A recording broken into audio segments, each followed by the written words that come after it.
नमस्कार बच्चों, आज हम कुछ इलेक्ट्रॉन बिंदु संरचना बनाना सीखेंगे।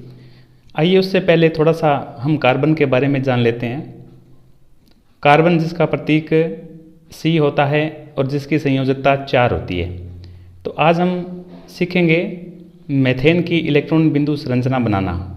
तो आइए हम पहले ये जान लें कि मीथेन का सूत्र क्या होता है।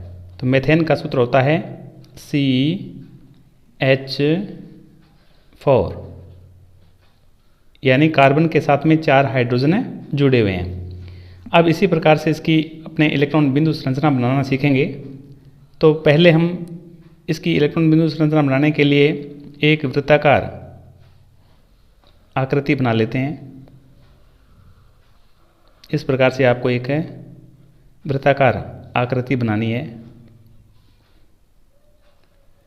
ये एक वृत्ताकार आकृति तैयार हो गई। अब इसके बाद हम 4 हाइड्रोजन के लिए इसके चारों ओर इसको अतिव्यापित करती हुई 4 हाइड्रोजन की छोटी आकृतियाँ बनाएंगे। ये हो गई पहली। इसके चारों कोणों पर इस प्रकार से अपने को 4 अतिव्यापित करती हुई आकृतियाँ बनानी है, जो पहली इस आकृति की तुलना में छोटी होनी चाहिए। इस प्रकार से हमने 2 आकृतियाँ तैयार कर ली है और ये हो गई तीसरी। इसके बाद ये हो गई चौथी आकृति। तो हमने 4 आकृतियाँ तैयार कर ली है, एक बड़ा वृत्त और 4 छोटे वृत्त। इसके बाद हम पहले कार्बन के 4 इलेक्ट्रॉन इन चारों आकृतियों के बीच दर्शा देते हैं, इस प्रकार से क्रॉस के चिन्ह के द्वारा। ये हो गया कार्बन का इलेक्ट्रॉन।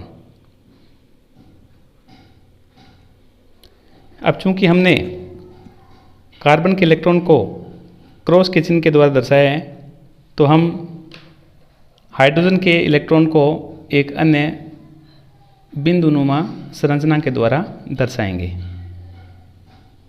ये हमने हाइड्रोजन के यहाँ पर इलेक्ट्रॉन लगा दिए हैं। अब हम जो आकृति हमने बनाई है उनके प्रतीक भी उनके बीच में लिख देते हैं। जैसे ये कार्बन की आकृति है, अतः यहाँ पर हमने कार्बन का प्रतीक लिख दिया है। और ये हाइड्रोजन की आकृति है, तो यहाँ पर हमने हाइड्रोजन के प्रतीक लिख दिए हैं। ये हमने हाइड्रोजन के प्रतीक लिख दिए हैं। तो इस प्रकार से हमने मीथेन की इलेक्ट्रॉन बिंदु संरचना पूर्ण कर ली है। बच्चों, आपको ये संरचना कैसी लगी हमें कमेंट बॉक्स में कमेंट करके ज़रूर बताएं। धन्यवाद।